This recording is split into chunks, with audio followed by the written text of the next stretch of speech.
सभी दोस्तों को मेरा नमस्कार। मैं अंकित कुरीति आपका स्वागत करता हूं एग्जाम वे पे। तो जैसा आपको पता ही है कि मैंने आप लोगों को इतिहास में ब्रिटिश कमिश्नर तक पढ़ा दिया है। अब ब्रिटिश कमिश्नर के बाद में देखिए जो शिक्षा व्यवस्था थी कहाँ की, हमारे कुमाऊं गढ़वाल की ब्रिटिश प्रशासन के दौरान वो पढ़ेंगे और साथ ही साथ हम वन प्रबंधन के बारे में भी इस सेशन में पढ़ेंगे। तो दो छोटे टॉपिक आते हैं, है ना, इतने बड़े नहीं है कि यहाँ से सवाल बने, पर वन प्रबंधन से सवाल ज़्यादा बन जाते हैं आपके। कभी कभी एक तो कभी कभी दो या तीन भी बन जाते हैं। तो देखिए शिक्षा व्यवस्था की बात करूं तो सबसे पहले क्या हुआ कि सर्वप्रथम जो है 1840 ईस्वी में, है ना, श्रीनगर में एलिमेंट्री वर्नाकुलर स्कूल खोला गया था। याद है मैंने आपको हडल्स्टन के बारे में बताया था, है ना। एक बार आप कमिश्नर के बारे पीछे जाइए, वहां पे आप पढ़ोगे कि कोशिश करी गई थी, है ना। 1854 में, और ये करने की मेन वजह ये थी 1840 में कि आपको पता है कि मैकाले बना जब शिक्षा आयोग का, है ना, शिक्षा कमेटी का अध्यक्ष बना। तो आपको पता है कि मैकाले की नीति थी कि इनको भाई अंग्रेजी शिक्षा दो।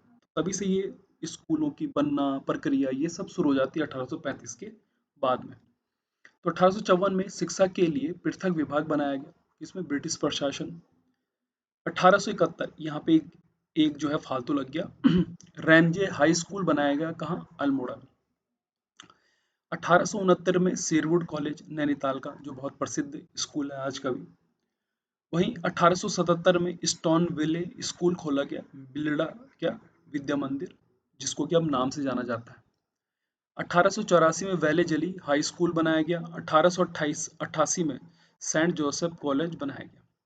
अब क्या हुआ कि कुमाऊं में जो है 1871 में बुद्धि बल्लभ पंत को शिक्षा इंस्पेक्टर बनाया गया, और यहीं से जो है कुमाऊं में आधुनिक शिक्षा की क्या पड़ी, नींव पड़ी।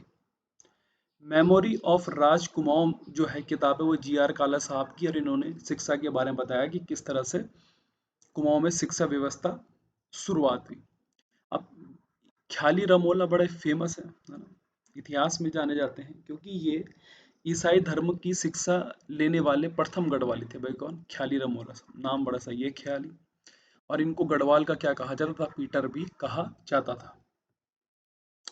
अब बात करूं ब्रिटिश प्रशासन में वन प्रबंधन की, तो इसकी शुरुआत जो है सरकारी वनों की नींव से पड़ी। किसकी नींव से पड़ी, सरकारी नींव से। क्या हुआ कि 1826 ईस्वी में थापला भूमि जो थी उन्होंने आरक्षित कर दी, और साथ ही साथ साल वृक्ष को काटने पर भी क्या लगा दिया भाई, प्रतिबंध लगा दिया 1826 में। तो यहीं से एक तरीके से सरकारी वनों की क्या पड़ गई, नींव पड़ी। उसके बाद में आपको पता है रैमजे आया, है ना। अब रैमजे जब कमिश्नर बना तो इसने सबसे पहले क्या करा, रैमजे ने 1858 में ठेकेदारी प्रथा समाप्त कर दी, जो वन विभाग के अंतर्गत थी। मतलब वनों के अंतर्गत जो भी उस टाइम पे कार्य चलता था वो ठेकेदारी प्रथा पे चलता था। अब 1861 में वन बंदोबस्त इसने बनाया। अब जब यार ठेकेदारी प्रथा समाप्त कर देगा तो कुछ और चीज, कुछ व्यवस्था तो बनानी पड़ेगी ना। तो याद करने का तरीका कैसा, उसके बाद मतलब 1861 में क्या आएगा, वन बंदोबस्त। वन बंदोबस्त, वन संरक्षण के लिए इसने नियम बनाए। अब जब वन संरक्षण के लिए नियम बनाए तो जब डिपार्टमेंट में बहुत सारे लोग हो गए, तो 1864 में इसने क्या कर दिया, कर्मचारी जब ज्यादा हो जाएंगे तो वन विभाग की इसने क्या कर दी भाई, स्थापना। और इसमें मदद ली इसने जर्मन विशेषज्ञों की। किसकी मदद दी, जर्मन विशेषज्ञों की। और प्रथम महानिरीक्षक कौन थे, डिट्रिच बैंड्रिस। कौन थे, डिट्रिच बैंड्रिस थे। अब क्या हुआ देखो कि ये ना 1868 से लेकर के और 1858 से लेकर के 68 तक कंजर्वेटर के पद पे तैनात था। या जंगलात का क्या था, ये अफसर था, कौन, रैमजे। अब क्या हुआ कि इसी डिट्रिच बैंड्रिस की सलाह पर ना वन अधिनियम आया। क्या आया, वन अधिनियम आया 1800 किसमें, 65 में। तो सबसे पहले ठेकेदारी प्रथा समाप्त, फिर वन बंदोबस्त, फिर वन विभाग की स्थापना, फिर वन अधिनियम आया भाई, है ना, नियम बनाए उसने। क्योंकि जब आप इस एडमिनिस्ट्रेशन चला रहे हैं तो नियम कानून तो लागू होने चाहिए सब पे। अब 1868 में कुमाऊं वन विभाग की क्या करी गई, इसने सबसे पहले स्थापना करी। गढ़वाल इसके बाद बना, पहले क्या बना भाई, कुमाऊं। 1869 में वन प्रबंधन का कार्यभार इसने किसको दिया भाई, मेजर पियर्सन को। किसने, रैमजे ने। किसको दिया, मेजर पियर्सन को। अब भारत वन अधिनियम जो है 1878 में क्या हुआ, पारित हुआ, है ना। इसने क्या करा कि वन को इसमें आरक्षित और संरक्षित करने के लिए इसने इसमें नियम बनाए, ब्रिटिश शासन ने। अब आपको पता है कि लीसा का टिपान होता है उत्तराखंड में, तो 1890 में ये शुरू हुआ था। कब हुआ था, 1890 में। 1893 में बेनाप भूमि को संरक्षित वन घोषित कर दिया गया, जिसका कि नापजोग ना हो उसको संरक्षित घोषित कर दिया गया। 1894 में 8 प्रजाति के वृक्षों को आरक्षित वृक्ष घोषित किया गया। 1902 की अधिसूचना के अनुसार भीमताल, नौकुचिया ताल, सात ताल, मलवा ताल में बिना लाइसेंस मछली पकड़ना अवैध हो गया। 1903 में कुमाऊं कमिश्नरी के अधीन जो है संरक्षित वनों को दो भागों में बांटा गया। पहला बंद सिविल वन और दूसरा दोस्तों खुले सिविल वन। तो कहानी क्या हुई, वन अधिनियम पारित करा भारत का 1878 में। तो लीसा का टिपान 1890 पे। याद करने का तरीका कैसा, 1890 है तो 18 पंजे 90 डिवाइड जा रहा है ना। 1893 में बेनाम भूमि को संरक्षित कर दिया। जब भी चीड़ के पेड़ से लीसा टीपने गए तो उन्होंने देखा तो जंगल ही जंगल है, तो वो बेनाम भूमि में आ जाती है, तो उसी को बोला जाता है संरक्षित वन भाई। 1894 में 8 प्रजातियों को करी। 1902 में ये इंपॉर्टेंट है कि भीमताल, नौकुचिया ताल और सात ताल में लाइसेंस के बगैर मछली पकड़ने को अवैध दे दिया। 1903 में कुमाऊं कमिश्नरी के अधीन क्या संरक्षित वन बने, कौन से दो, बंद सिविल वन और खुले क्या भाई सिविल वन, है ना, बंद सिविल वन और खुले सिविल वन। अब क्या हुआ कि 1911 से 1917 के बीच में भी वन बंदोबस्त हुआ और ये करवाया किसने, स्टीफी और किसने, नेल्सन ने। अब क्या हुआ कि 1921 में आपको पता है कुली बेगार आंदोलन चल रहा था, असहयोग आंदोलन चल रहा था देश में। तो सोमेश्वर की दुर्गा देवी थी, इन्होंने क्या करा, आग लगा दी। जंगल में आग लगाने की प्रथा आपको पता है बहुत है उत्तराखंड में, है ना, गर्मियों के टाइम से पहले, बरसात से पहले। तो इस जुर्म में जो है इनको 1 माह की सजा हुई। तो ये कहा जाता है कि क्षेत्रीय एवं राष्ट्रीय आंदोलन में गिरफ्तार होने वाली ये क्या थी भाई, पहली महिला थी। कौन, सोमेश्वर की दुर्गा देवी। अब जब उन्होंने कुमाऊं में क्या करा कि वन विभाग बना दिया, तो 1869 में जो है ब्रिटिश गढ़वाल में भी क्या बनाया गया भाई, वन विभाग बनाया गया। गढ़वाल में वन 4 भागों में हुआ। पाटली दून में वन, चंडी के वन, कोटरी दून के वन और उदयपुर के क्या भाई वन।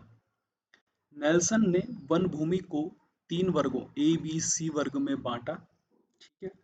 अब 1914 में क्या हुआ कि गढ़वाल वन को 2 पार्ट में डिवाइड करा गया, एक उत्तरी वन और दूसरा दक्षिणी वन। लेकिन इसको 1924 में दोनों को क्या कर दिया गया भाई, मिला दिया गया। अब 1916 में एक पंचवर्षीय योजना बनाई ओस मास्टन ने, है ना। ओस मास्टन ने जो पंचवर्षीय योजना बनाई वो कहाँ के लिए बनाई, उत्तरी गढ़वाल के लिए। और भोला ने जो बनाई वो कहाँ बनाई भाई, दक्षिणी गढ़वाल के लिए।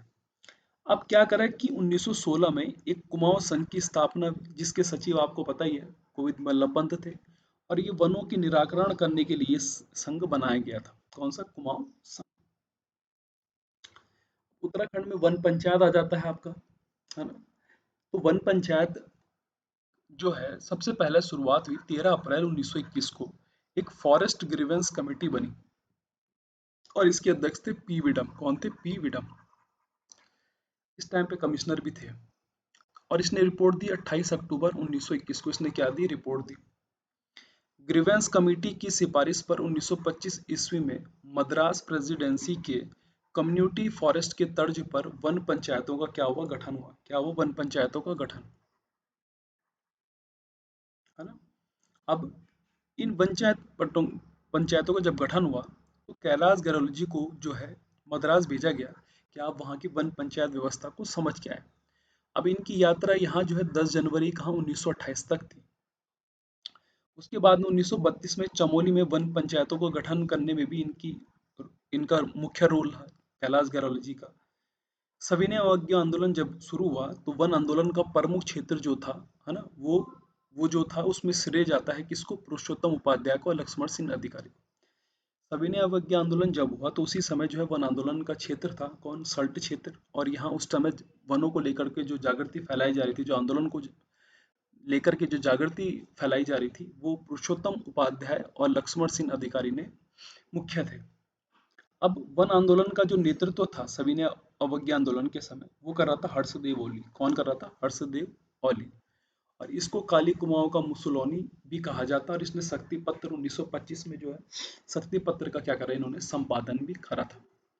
तो ये यहीं से सवाल बन जाते हैं, आपके प्रीवियस ईयर में बहुत सारे सवाल बने हैं यहाँ से। तो इसको एज अ एक रीड की मतलब रीड कर लीजिएगा या इसको रिवीजन के तौर पे आप लोग इन पीडीएफ को देख सकते हैं, है ना। कंसाइज करके बना रखा है मैंने इनको, और इसकी जो पीडीएफ है वो आप लोगों को टेलीग्राम पे मिल जाएगी, ताकि आप लोग रिवीजन भी कर सके और आपको चीज़ें याद आसानी से भी हो सके, क्योंकि पेपर में क्वेश्चन क्या बनता है आपका, डायरेक्ट बनता है।